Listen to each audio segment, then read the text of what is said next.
Hello, and thank you to those listening. My name is Jake Hodgson, and today I will be answering the Module 9 topic question for intentional infliction of economic loss.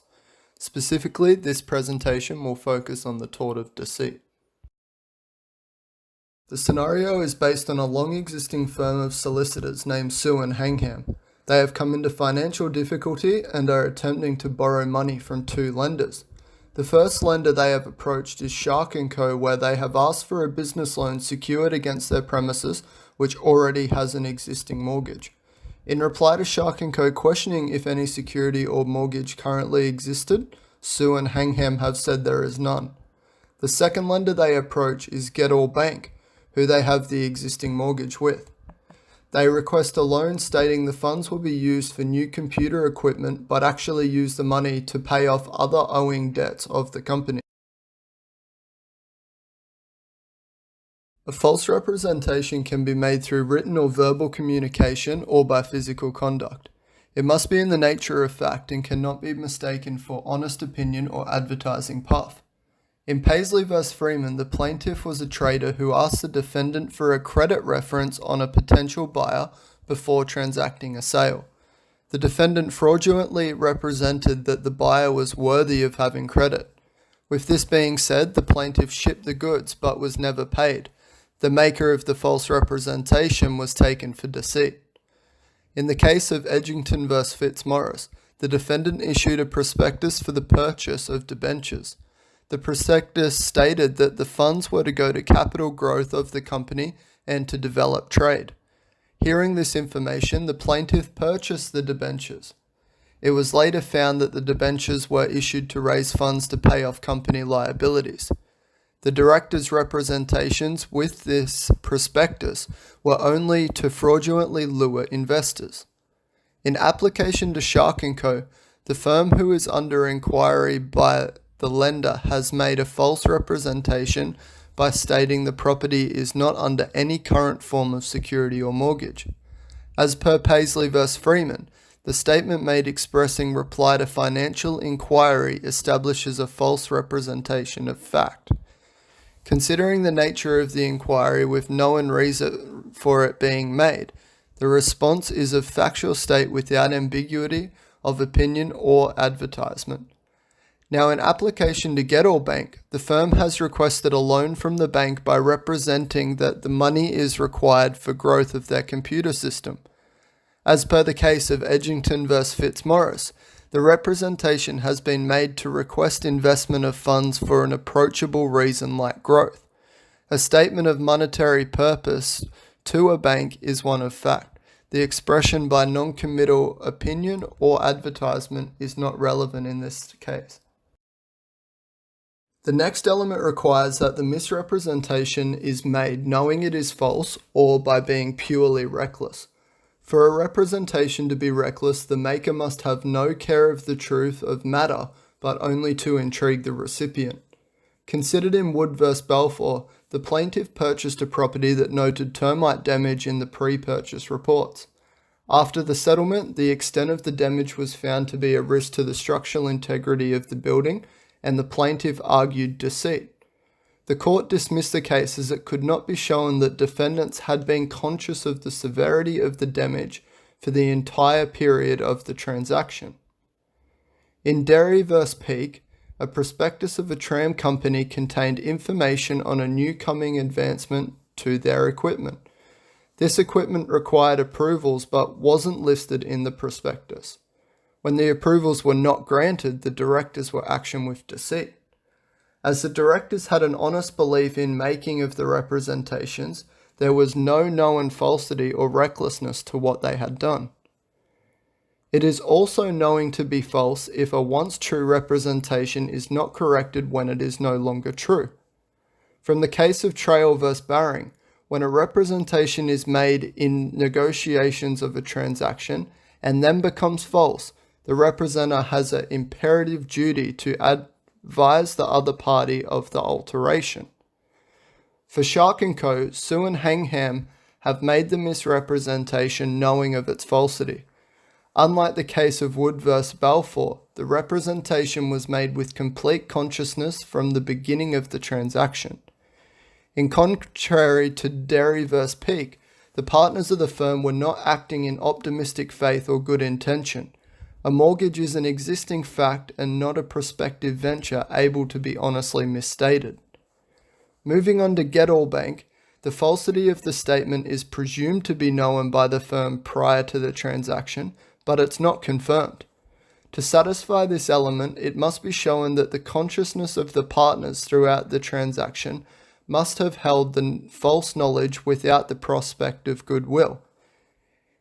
In the mentioned principle from Trail vs. Baring, if the purpose of the funds were originally honest, being for a computer system investment, yet changed after making the representation, Sue and Hangham had an imperative duty to advise of the alteration to Get-All.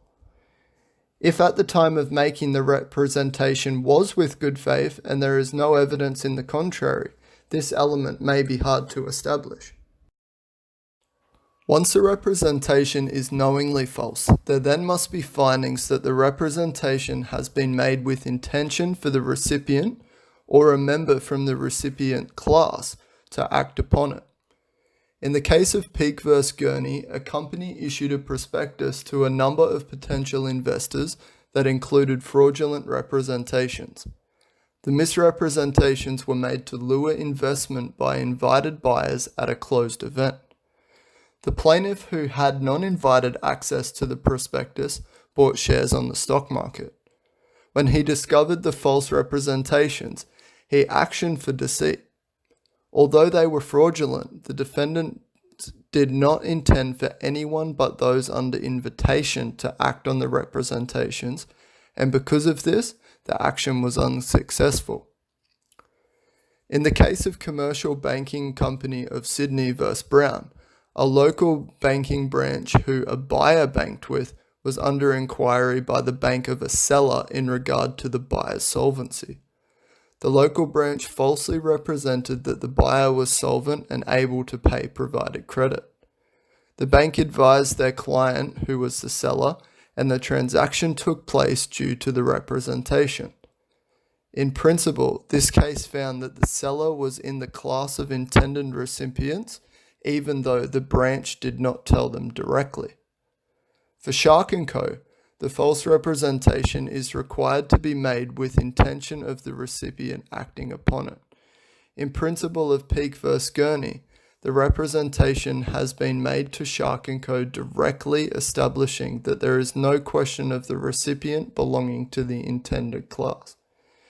In applying Commercial Bank of Sydney vs. Brown, the representation has been made with the intention of the lender acting upon it by proceeding with the loan.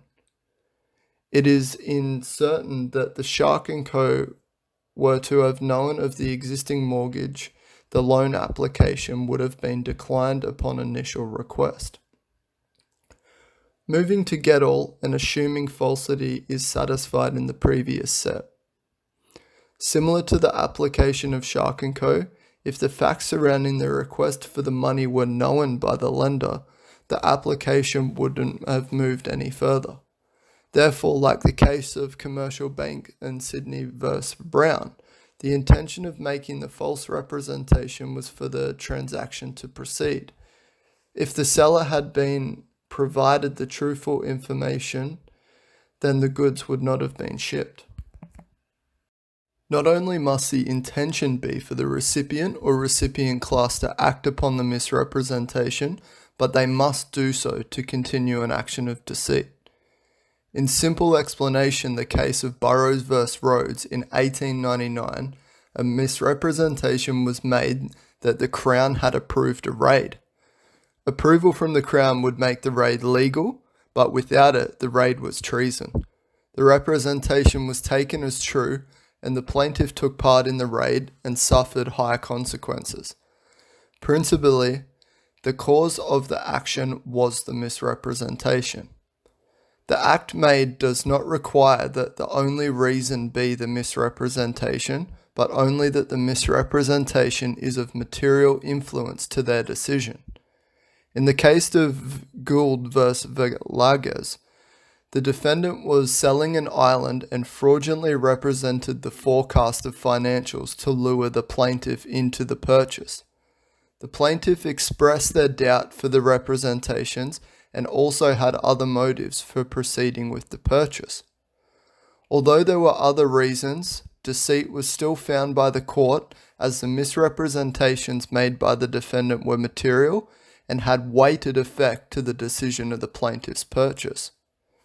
Another case is McGill v. McGill, where a man actioned deceit against his ex-wife for fraudulently representing that 2 out of 3 of his children were biologically his by the birth certificate. Although the case consisted of other complications, it was found that the man's belief of the children being biologically his was not formed by the birth certificates. The principle being that although fraudulently signed by the mother, the actions of the man in the role of the father did not originate from the certificates themselves. Once receiving reply on false statement, Shark & Co. proceeded to organise the new business loan secured against the property. Unlike McGill v. McGill, it can be established that the action resulted from the false representation, and without it, the lender would not have acted. In consideration of the misrepresentation, Getall have provided the funds to Sue and Hangham. Although factors such as prior dealings, credit ratings, and relationships may have provided other motives to grant the funds, the sole reason for their requirement is a material fact of getting the approval. Lastly, to form an action in deceit, there must be identifiable damage suffered by the plaintiff. Primarily, this damage is of economic loss. Existing from the requirement of reliance, a claim of tortious deceit cannot be claimed until the representation has been acted upon without possible mitigation by the representer. For example, in the prior case of Commercial Bank of Sydney v. Brown, the plaintiff had shipped the wool on reliance of the misrepresented reference of the buyer's solvency. The damage was existing and measurable of lost product without payment. Although it can be foreseeable to suffer damage in the future, it is only prospective and not yet suffered, and action will not be complete. Shark & Co. were able to discover the existing mortgage before registration of the new loan was complete. When they made this discovery, the application would have been cancelled or put on hold to allow the firm to be questioned. In the case of cancellation, it is unlikely Shark & Co. suffered substantial damage. Additionally, upon cancellation, Sue and Hangham have no existing liabilities with Shark & Co., and the lender should not have suffered any other damage. For Getall, in result of the loan being provided to Sue and Hangham, they have used the money to pay off other liabilities instead of purchasing the computer equipment as represented. When repayments are defaulted on, Getall suffers the damage of money lost with no secured capital to claim in attempt of recovery. As the funds have been provided due to the fraudulent representation and the loan has been defaulted on, the damage is existent and not prospective. In summary of Shark & Co., the firm has made an intentional fraudulent misrepresentation to the lender that seems capable of action in deceit. Although 4 of the 5 elements are likely to be satisfied, the requirement of damage is non-existent or unknown. In the end, without a loan to default on, and therefore no suffered damage, an action of deceit is not proceedable. Moving on to Getall, due to the false representation made by Sue and Hangham, Getall have suffered damage of lost money owing, including forecasted earnings of interest and fees. The element of known falsity requires further investigation to be satisfied. Subsequently, revision of the application of the later elements would follow. It is conceivable that the statement was true until after the money was received and upon decision of the partners, debts were paid off instead of buying the computers like originally represented.